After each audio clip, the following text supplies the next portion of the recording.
Estados Unidos está en bancarrota. Muy pocas personas hablan de esto, muy pocos medios hablan de esto. Las personas no quieren comprender la realidad. Y la realidad es que Estados Unidos está por definición en bancarrota. Sus deudas son impagables. No hay manera de que Estados Unidos pague las deudas.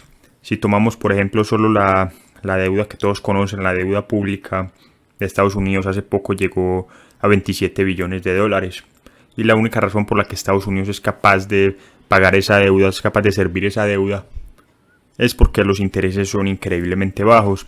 ¿Y por qué son bajos? Porque la Reserva Federal ha mantenido durante la última década los intereses artificialmente bajos. La Reserva Federal no ha permitido que los intereses suban. Si la Reserva Federal no hubiera intervenido en los mercados, no hubiera impreso dinero y no hubiera continuado con su política de expansión cuantitativa, las tasas de interés serían mucho más altas. Pero debido a que la Reserva Federal imprimió dinero y compró bonos, impulsó el mercado y todo eso, las tasas de interés actualmente son muy bajas. Esa es la razón por la que Estados Unidos parece ser solvente. Pero bueno, volviendo a la deuda de 27 billones, Estados Unidos actualmente recolecta alrededor de 3 billones en impuestos.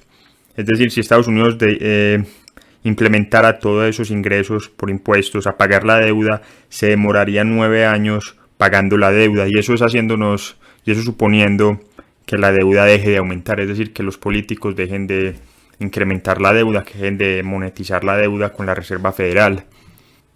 Es decir, no hay manera de que Estados Unidos pague la deuda. Es el momento de que seamos honestos al respecto. Estados Unidos nunca va a pagar la deuda. El problema es que ya sabemos la opción que va a tomar Estados Unidos, la opción que está tomando en este momento.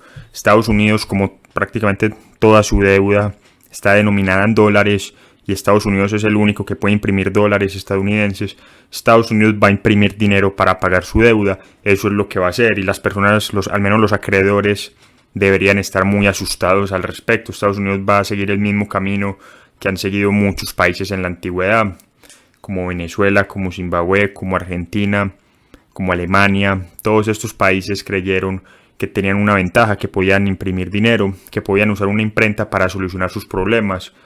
Y como todos sabemos, todo esto terminó en un desastre absoluto. Ahora, la ventaja de Estados Unidos es que el dólar estadounidense es la reserva de moneda, es la reserva mundial, la divisa de reserva mundial.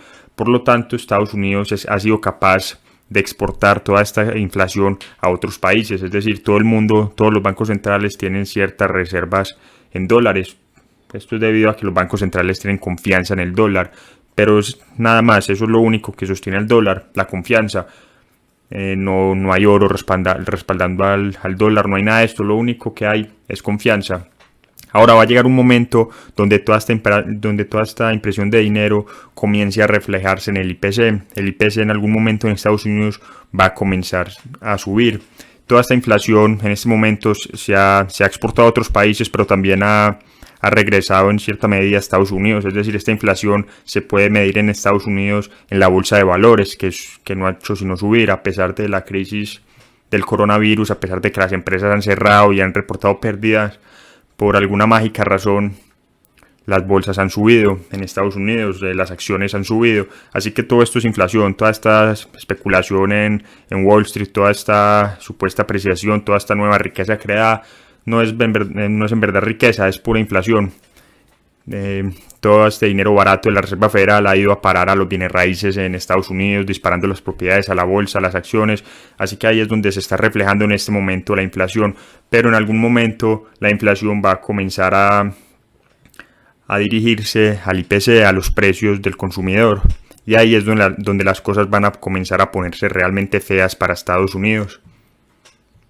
Ahí es cuando los mercados van a comenzar a perder la confianza. Estados Unidos ha logrado convencer a los mercados de que tiene sentido una tasa de interés del 1% para los bonos estadounidenses, porque según ellos, según las medidas oficiales del gobierno, la inflación es muy baja. La inflación ha rondado supuestamente entre un 1 y un 2% o a veces menos, y por eso la Reserva Federal ha justificado las bajas tasas de interés, ha dicho que no tiene necesidad de subir las tasas de interés. Pero cuando el IPC comience a subir, cuando sea imposible seguir engañando al público con estas falsas estadísticas, la gente se va a dar cuenta que la inflación en Estados Unidos es mayor, y por lo tanto la Fed va a tener que comenzar a combatir esta inflación. Los mercados van a comenzar a perder la confianza. Y el problema es que en algún momento la Reserva Federal va a tener que tomar una decisión, va a tener que tomar una elección. La opción que la Reserva Federal va a tener que tomar cuando los mercados pierdan la confianza va a ser una de dos. La primera es no hacer nada, dejar que las tasas de interés suban para combatir la inflación. Esto fue lo que hizo el presidente de la Reserva Federal en los 80, en los 70, Paul Volcker. Cuando la inflación se disparó, Paul Volcker hizo esto, él de verdad luchó con la inflación. Él fue el último presidente de la Reserva Federal en hacer lo correcto, en hacer lo que era políticamente impopular y doloroso a corto plazo, pero lo que era lo correcto a largo plazo. ¿Y qué fue lo que hizo? Él dejó de manipular las tasas de interés, él dejó que las tasas de interés las definiera el mercado, y en ese entonces el mercado puso las tasas de interés en Estados Unidos en un 20%. Ahora el problema es que si la Reserva Federal hace eso en este momento, con la cantidad de deuda que tenemos, las tasas de interés en Estados Unidos subirían mucho más que un 20%. Ahora imagínense eso por un momento, Estados Unidos ni siquiera es capaz de sobrevivir con un 2.5%. Hace un par de años comenzaron a subir las tasas de interés, comenzaron a decir que las iban a normalizar y la economía estaba colapsando, las bolsas estaban colapsando, las acciones estaban viniéndose abajo, los bienes raíces también, la burbuja se estaba desinflando, la economía estadounidense no es capaz de soportar ni siquiera un 2.5% de tasas de interés. Todo el mundo está increíblemente endeudado. Si las tasas de interés suben más de eso, la gente empieza a incumplir sus deudas, las empresas comienzan a incumplir sus deudas, comienzan a cerrar, a despedir gente, las personas no son capaces de pagar sus hipotecas, sus tarjetas de crédito, los estados y el gobierno federal comienzan a incumplir sus deudas o sus promesas de seguridad social, pensión y todo esto. Eso es lo que sucede si las tasas de interés comienzan a subir en Estados Unidos. Ahora eso fue lo que comenzó a suceder cuando subieron a un 2.5%, ya parecía que eso era lo que iba a pasar, la gente no iba a ser capaz de pagar sus deudas. Ahora imagina lo que le sucedería a la sobreapalancada economía de Estados Unidos si las tasas de interés subieran a un 20%, que fue hacia donde subieron en los 70 y en los 80 bajo Paul Volcker y Ronald Reagan. Incluso un 10 o un 5% arruinaría la economía de Estados Unidos, es decir, la colapsaría. Eso sería lo correcto para hacer, pero en el corto plazo sería increíblemente doloroso. Muchas empresas, personas, estados quebrarían. Incluso el gobierno federal caería en default. Sería algo sin precedentes, no podría pagar sus deudas. La única razón por la que Estados Unidos es capaz de pagar su monstruosa deuda es porque los intereses son realmente bajos.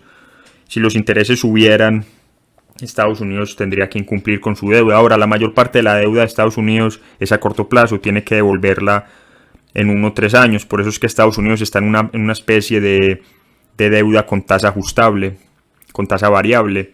Si fuera una deuda a 30 años y las tasas de interés subieran, no tendría problemas, porque Estados Unidos tendría una tasa de interés fija a 30 años, pero este no es el caso. La mayor parte de la deuda de Estados Unidos vence en 1 a 3 años, por lo tanto si las tasas de interés suben y Estados Unidos tiene que volver al mercado de bonos a vender deuda, tendría que vender esta deuda a una tasa de interés muy alta y esto sería imposible para Estados Unidos, no podría ser capaz de pagar sus deudas, tendría que declararse en bancarrota.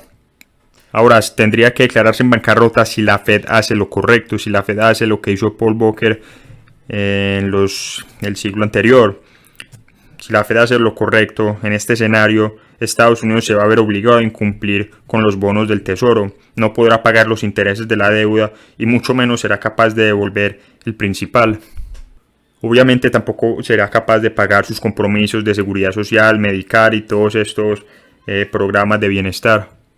Sería una ola de impagos sin precedentes, nunca antes vistos, quiebras masivas, colapsos masivos, y eso es lo que ocurriría si la Fed hace lo correcto. Ese es el escenario que tendríamos si la Fed decide hacer lo correcto de una vez por todas. Ahora, la segunda opción que tiene la Fed es la opción deshonesta, que sería imprimir dinero, causar inflación y pagar la deuda con dinero más barato. Esto, por supuesto, destruiría el dólar, destruiría la moneda y haría colapsar la economía. Así que esas son básicamente las dos opciones que va a tener que tomar la Fed en el futuro. Tiene que elegir una de las dos.